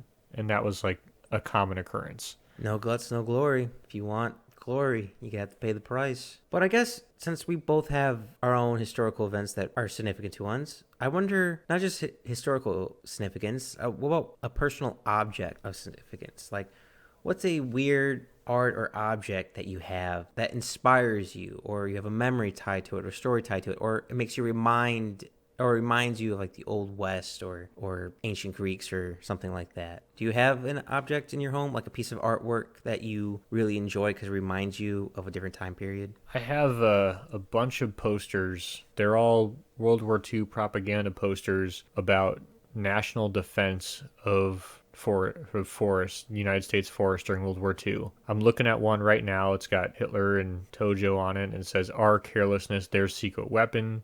Prevent forest fires. in partnership with the State Forest Service and U.S. Department of Agriculture. And I look at these pictures, and what I see most is at this time, everyone in the United States realized the value of our forest products, of what they did to the United States. I mean, not to brag, but spruce was a great wood to build ships out, or to build airships, planes out of in World War II. World War One is light. Allies didn't have it. Spruce is a son of a bitch. It's pokey as hell, but we had an advantage in our wood products. It's not the first time the United States has had an advantage in their wood products. It's the same with why we are seen as such a resource during the Revolutionary War, which is why the French wanted to, sign on with us, because we gave them a bunch of wood, because Europe had been highly depleted of their wood products. So they didn't have large timber to make ship masts out of. Our ship masts in the United States were made out of a single piece of wood, where in England or Europe, UK, whatever you're going to call it, they'd have to use 3 pieces, and tie them together, which is not as effective. And for me, I live in an era where our industry is seen as the enemy. And it's nice to look at that and be like, there's a time in our nation's history where we were seen as the good guys. So what comes around goes around. So, environmentalists, you're up next. But that's always good to know. That it's to me, it's almost like the cat poster of "hang in there" for you, of hey, wasn't always like this, and it can return back to how it used to be. So what's yours?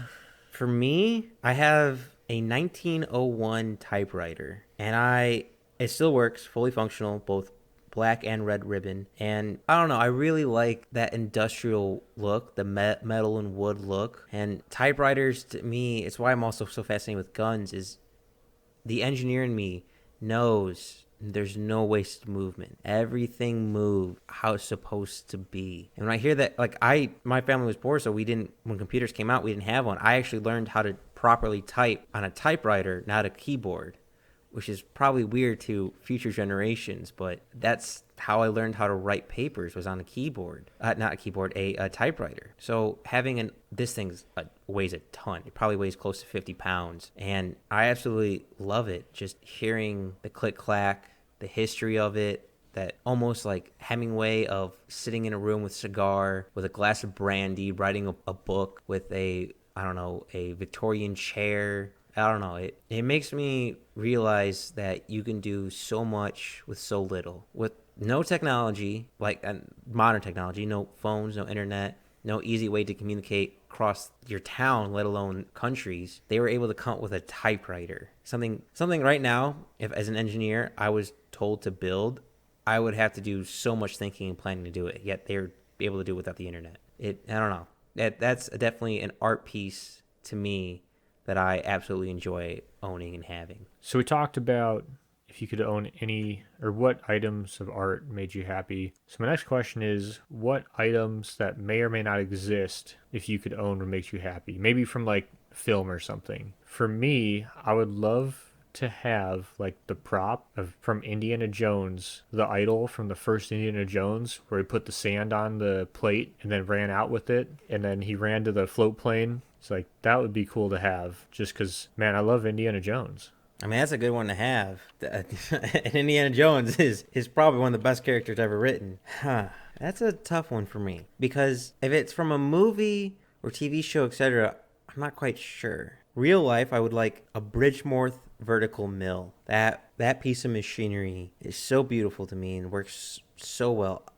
Almost all my money I've ever had goes to machinery and tools, so I always like having the tools to make something myself. So a Bridgeport vertical mill is on my bucket list of things to own, and maybe hopefully one day soon I'll be able to own it. But if I had to say movie item, probably a rifle from one of the John Wayne movies. John Wayne was a huge influence on me, and I must have watched El Dorado and War Wagon over 1,000 times by now. So having like a John Wayne hat or a John Wayne rifle, or like I remember in Rio Labo, he had a Pinto horse, and that horse was so beautiful. So if I ever retire and want to ride out into the sunset, I would love to have the same type of horse.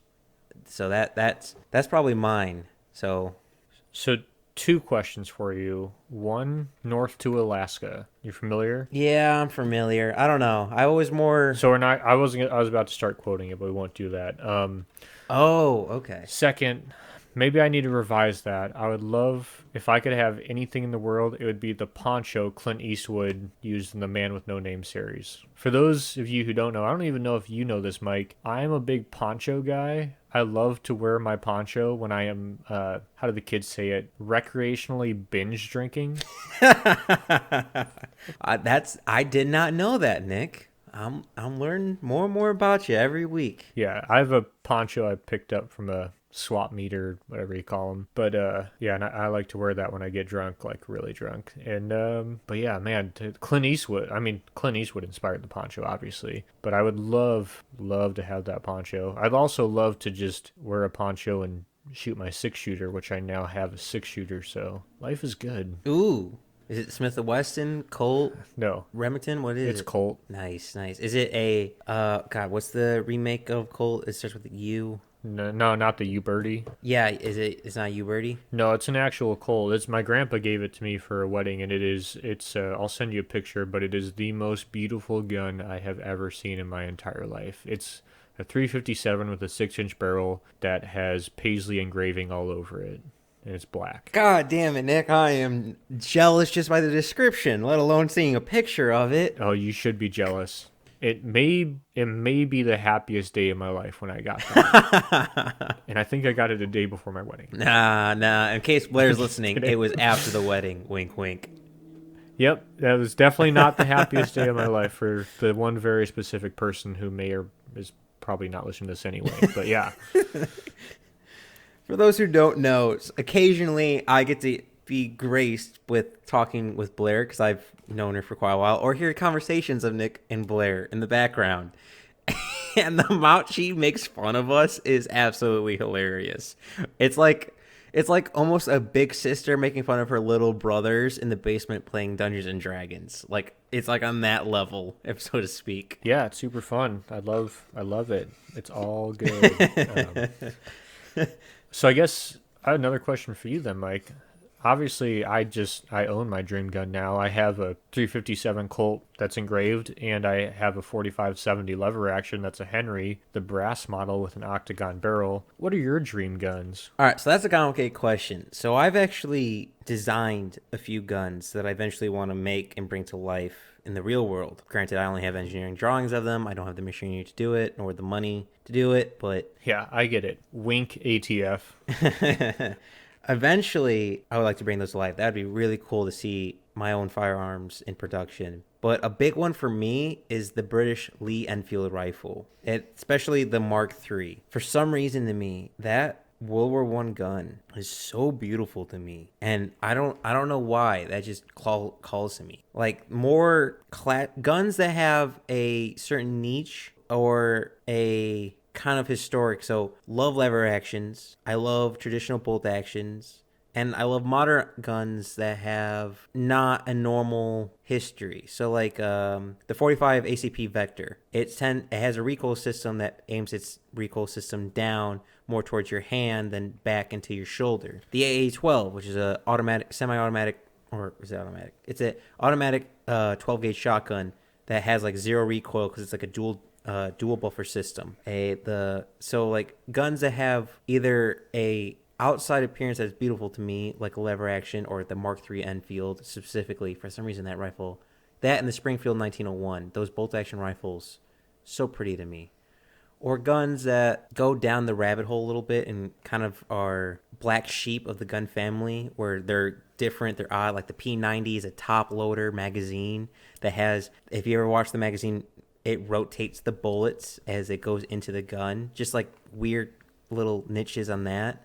So Mark III, 80, was it 1973 or is it 94? Lever action Remington, P90, and then a gun I own, which is up there, would be my grandfather's M1 carbine that he carried during the Pacific War during World War II.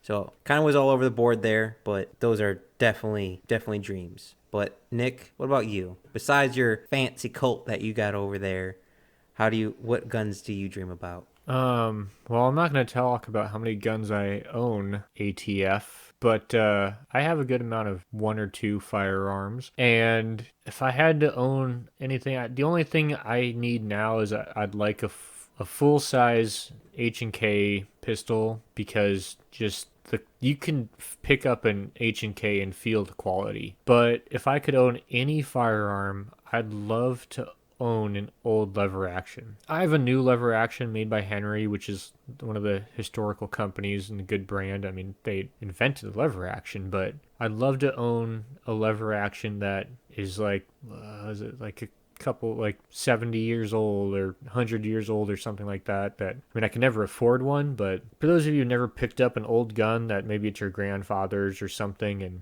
you can pick it up and you can see the wear, you can feel how light it's gotten from just the erosion of being used, and you feel that history. Exactly. You feel the history. You know there's a story there, and I've never held one of those old guns, but I've seen in museums these old lever actions, these old 6-shooters, and man, I wish each of those was attached with a freaking Word doc of what their life was, because it'd be wild. Oh, the stories they could tell. God, the stories they could tell. And the crazy part is you can look at those things, and for whatever reason, you can tell that they have stories. You just don't know what they are. But you can look at them like, that's been used. Like, that's seen things. That's lived a life of a roller coaster of emotions. Like, it's crazy what an inanimate object, the feelings you can draw from it. Well, now, Nick, because you said that, I got a question for you. What is one thing, if you had money, you would buy to better your life personally? Now, it can be a gun. It could be gym equipment. It could be a new truck. If you had just a blank check for whatever one item you'd want to better your life personally, what would it be? All right. So my life, it's pretty good. I don't really need a new truck. I have my kayak for fishing, and I'm more than satisfied with that. What about a deep sea boat, though? The only thing I can't buy is time. No, I like the kayak. I like the being close to the water. Because I've read a lot of books about indigenous people I hate that term. I don't know. What people, human beings, how they used to fish, and kayaks was a part of that. And I feel closer to the environment in a kayak than I do in water. I feel closer to the past history of humanity in a kayak than I do the water, than I do in a boat. So I really like my kayak for that. But to make my life easier, this is kind of a long story, but it's freaking hilarious. So this is what I think would bring me the most personal joy. I drive a lot of windy roads, just highways, off the highway, winding forest roads. But where I live on the highways, it's only a one lane. You got your east-west or north-south lane. There's passing lanes every 10 miles if you're lucky. Well, some people, we're not going to name names. That's not true. Californians, they're not used to corners, I guess. So they'll drive 45 miles an hour in a 55. Now, if I'm my personal truck, I can do 65 easy. And if I'm my work truck, I'll drive the speed limit a little above because I don't want to get in trouble in the work truck. But I'll never drive 45. And I understand if you're not used to those roads, you don't need to drive, as fast as I do. I know what corners are coming up and blah, blah, blah. Now, here's what happens. I don't fault anyone for driving slow on those roads. They're dangerous roads. If you feel like you need to drive slow, drive slow. But when you get to a passing lane, don't speed up. Let those guys behind you who know those roads, who are going to pass you, get around you. Don't floor it to 70 on the fast lane or on the passing lane to try to make up time. You're already going 10 miles below. You're not going to make it up in a 30-second passing lane. This is a real grievance to me and my coworkers and anyone who lives here, Mike. So this may not seem like a lot, but it can mean, and I'll give you an example. During the summer, I'll explain what I want later, but I'm just trying to explain the reason why. So during the summer tourism season, it'll take from Reedsport to Coos Bay, it'll take me anywhere from 40 minutes to 50 minutes. During the winter, when no tourists are around, it'll take me 30 minutes. So for that short drive, it's already adding 10 minutes. And that's not even a very windy road. When you take it onto 38 or 42, which are windier highways, you're adding 20 to 30 minutes, depending on how fast these RVs and trucks are going, whatever. What I would like, right before you get into Coos Bay, which is where I live, there's a big marsh. And if I had unlimited money, I would build a fake off-ramp that flies right into the marsh. And above that, there's a sign that says, if you drive below the speed limit, but speed up on the passing lanes, turn off here. And it's just a ramp that goes into the marsh. So you want a remote control governor for other people's cars, pretty much. Yes, but more so, I would like those people. I mean, yes, that would be nice. I would like a remote control governor to stop them from doing that. I would like them to realize how ridiculous they're being, but I would also like them to drive off that off lane. But I want that off lane because everyone who's local will drive past that, and they've been behind some California asshole for 20 miles while their fucking Tesla ass drives whatever the fuck speed limit, like 10 miles under the speed limit, and they're not going to be able to get around that person because we just don't have the road to do that. We don't have the land, and it's not going to solve any problems. But you know what it's going to do? It's going to bring joy to all of these people who live here. They're going to be like, man, that made my day. And that's what I want to do. It's not going to solve anything. Maybe it'll bring awareness, but man, would it be fucking hilarious. Nick, you remind me of a issue I had when I lived in the southern tip of Illinois. Is the people who are not from the southern tip of Illinois would not turn off their high beams when they're oncoming to you. So if you're driving late at night, you turn on the high beams because you don't want to hit a deer, a coyote, a bobcat, or something in the road. But if you have another car coming towards you, you turn off your high beams so you don't blind the other driver. But for some reason, those people, them motherfuckers, don't turn off their high beams when they're coming towards you.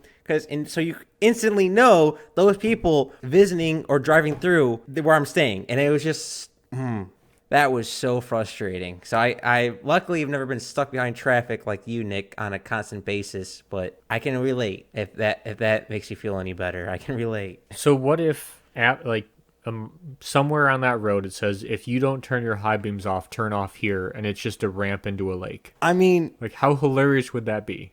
I've done dumber. I've attached a homemade ancient ballista to the back of a pickup truck to shoot 3-pound rebar bolts. So I'm down to do that. Just give me some spray paint, some metal, and I can make that happen.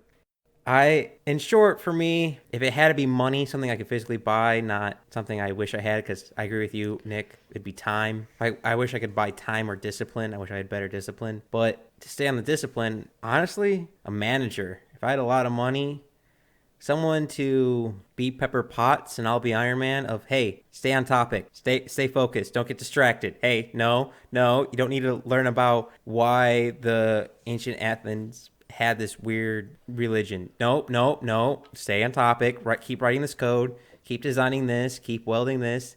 I think having a manager like that, it'd be for those who don't know, I'm like a dog. I'm like a pit bull. I'm super loyal to you. I'll work till I die, but if I see a butterfly in the field, I'm chasing the butterfly. That's the only way I can describe it. So that'd be my answer, would be a manager. Like someone... Classic Sadie. I'm not very far off from your dog. I'm not going to lie. There's a reason why I like animals more than people. It's because I am one. That's a good point, though. You kind of made me think of something. Well, I'll ask you, or I guess I'll answer it, then you can figure it out. But a vacation that you took, or what would you, if you could spend unlimited money to take you and your friends on a vacation, what would you do? Me personally, one of my favorite vacations, I went down to see my buddy Henry, who lives in Florida, with another friend of mine from Idaho, and we went fishing, and it was just the best. I mean, we were all hardcore fishermen of varying fisheries, and it's we went and fished, and it was just awesome. It was a great time. One of my favorite vacations ever during COVID, but whatever. That tickets are cheap, and but man, I really love that. If I could do anything, I'd bring all my buddies down to Florida or something, do some inshore, offshore fishing with all my friends, and that would be the vacation that if I had unlimited money, that's what I would do. I'd bring all my friends down there and we'd do some crazy fishing. So unfortunately, I have a hard time narrowing to just one. My bucket list is quite long, but I'll give you 3. 2 of them will be quick. The last one is probably the most relevant to what Nick just said. One being, I want to spend 10 days just horseback riding like little westerns. No cell phones, No technology, everything. Just you pack up your horse or your mule and you ride out in the Great Plains and you just see the grass and the clouds that go on forever. And you camp and you drink cowboy coffee and bonfire. Someone brings a guitar. No technology. That'd be one. Another one would be one of my cousins, much older than me. He spent his entire life sailing around the world, and I would get random letters like, "Hey, we're at the tip of Brazil. We'll talk to you when we get to the Pacific Ocean," and they'll send letters and stuff like that. So the ocean and water have always called to me. So sailing the world would be interesting. But one a little bit more realistic that I've talked to with a lot of my college buddies is I like riding motorcycles. I'm a big motorcycle guy. Would be we all get some dirt bikes, some kind of off-road motorcycles, fly them to Africa to Mount Kilimanjaro and drive up that mountain and camp along the way. So it would be a wide open African motorcycle ride up a mountain. That's something we've seriously talked about and started planning out. So if I had to choose a vacation that if I had a lot of money I would do, it'd be that one. Of go there, buy some cheap motorcycles, fix them up a little bit for off-roading. I want them to break down along the way. I feel like the stories and the comedy of, oh boy, my moose knuckle just broke down. I gotta fix this on the side of the road would be so much fun. Yeah, kind of I guess a lot of traveling, a lot of moving and exploring, and it's I don't know. Sometimes it's the journey, not the destination, is my kind of vacations, so to say. Wow, Africa. Would have picked the one place that's like about equal in wildness to Florida.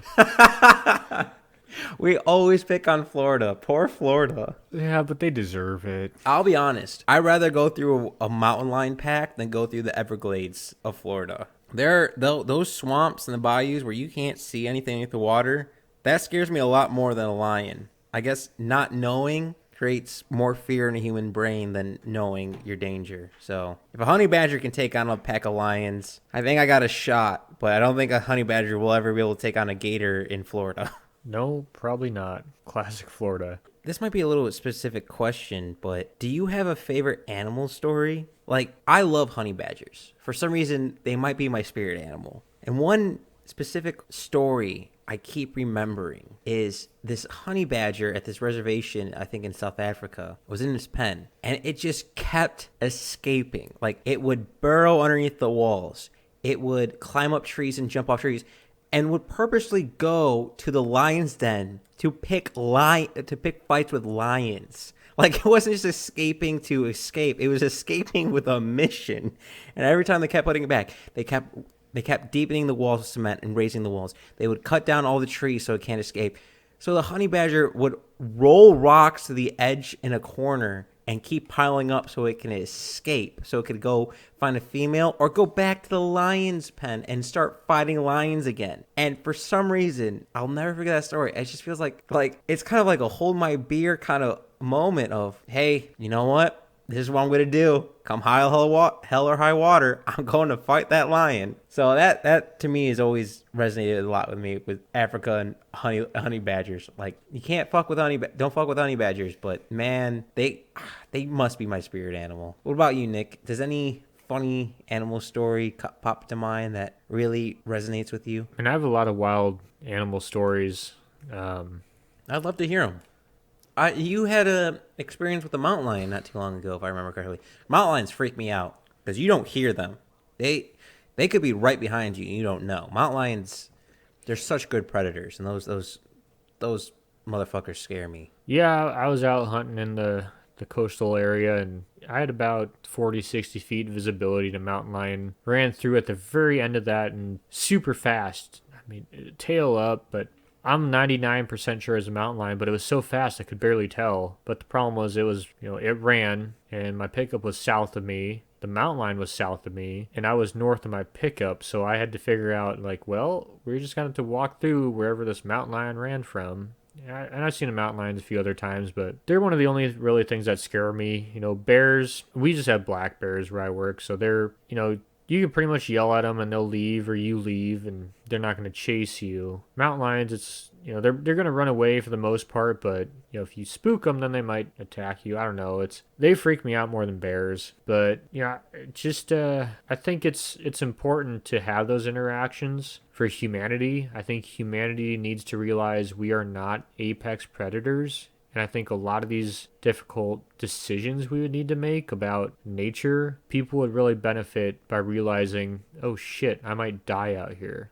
I think people need more of that. But nothing's super crazy. I mean, I've been around different animals, and when we were in Alaska in the backcountry, we saw bears, and it's just what it is. I mean, you're in nature. Don't expect there not to be things that can kill you. But I do think the majority of Americans need to realize we aren't the top of the food chain, and we haven't been, and we will not continue to be. Yeah, we are not apex predators when we're out in the woods, that's for sure. And big cats or pack animals out in the woods scare me the most. Like, you think wolves are all fluffy dogs? No, no, sir. You think mountain lion is your house cat? No, no, sir.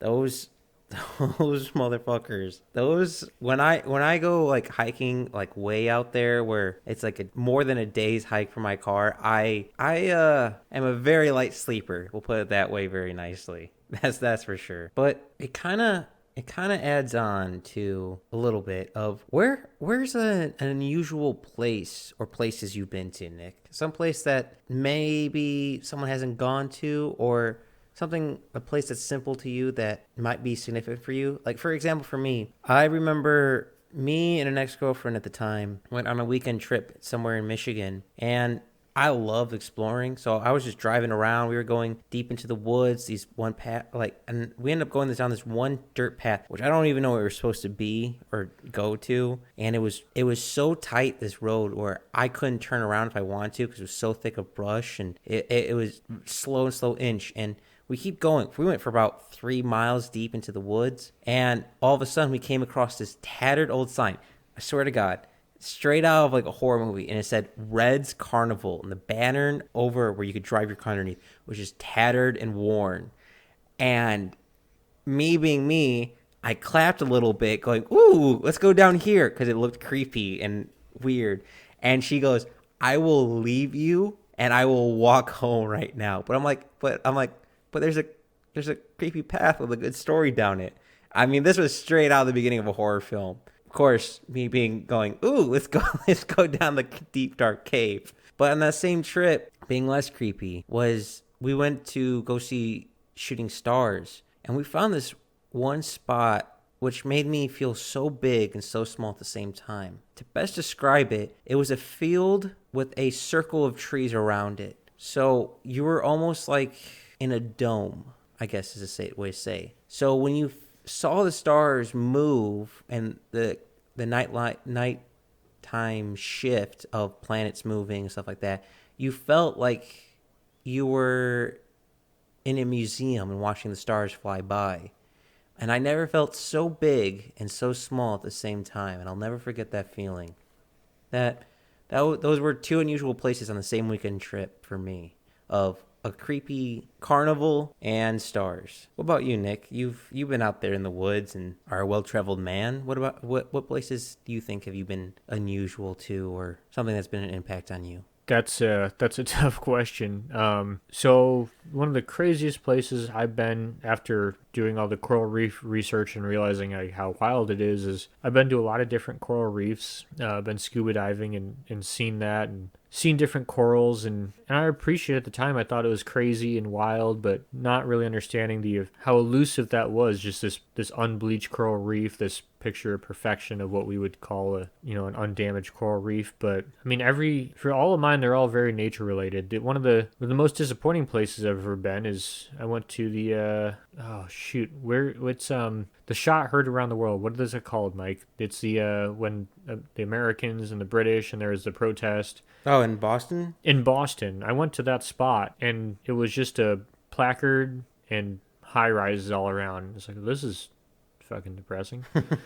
Like, this is right here. History changed the entire world. Like, literally the entire world. a few man's actions, and it's just a plaque with buildings around it. It's kind of sad. But, different things throughout my life. I mean, the stars out west are incredible. Like, we don't have light pollution out here in a lot of places. In town you do, but it's so easy to get outside of it and just to see stars. I mean, it's not uncommon. I'm up way before the sun is. I'd say 1 out of every 10 days I see a shooting star, but it's those days I see like the meteor showers it's wild. To see stuff like that every day, it's crazy. And the first time I saw just like a beautiful set of stars, to see the night sky and really appreciate it, like it was insane. One of I saw out on a fire, we were camping out overnight, and I saw the northern lights, and this is like a puny northern lights. It was like basically one little cloud that was green and waving in the night sky, but it was still crazy. And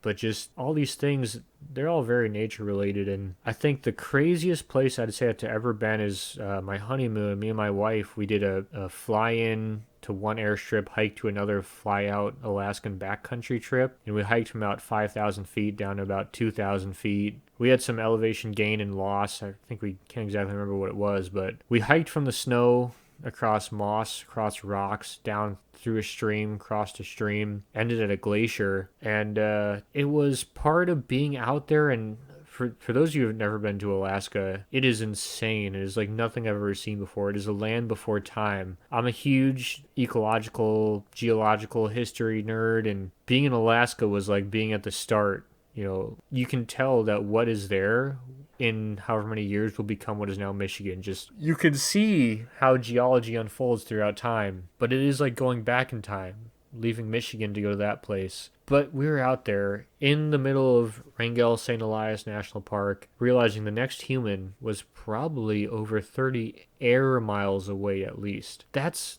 a long time.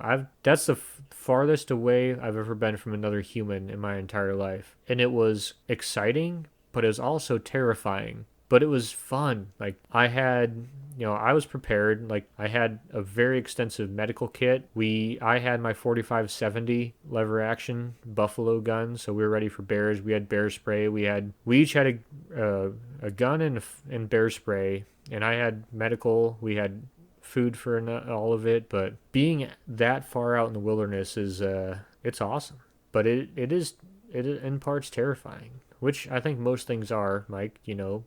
Part fun, part terrifying. Definitely being out of your comfort zone is the most growth and probably the most significant on a person's life. And we've touched on a lot of topics, and I assume we'll be doing this again, but I'd be very curious to hear people's spot of a location where they thought was unusual or a very huge impact on them. Like maybe in Philadelphia, seeing where they signed the Declaration of Independence, or maybe getting to visit the pyramids in Giza. And please inform us, tell us, ask us questions on Instagram or Facebook at Backyard Philosophy.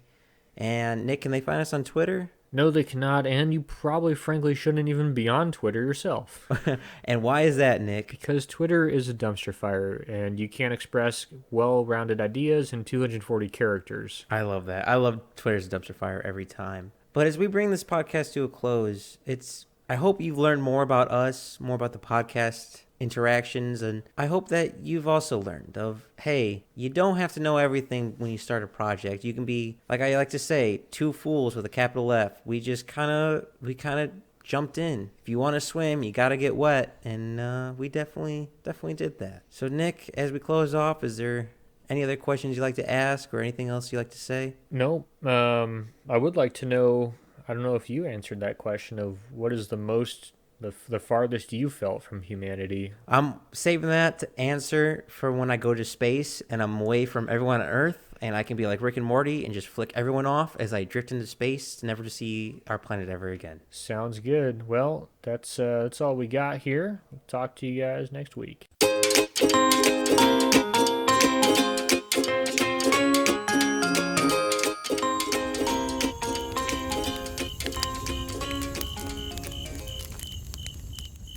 Thanks for listening to the Backyard Philosophy Podcast.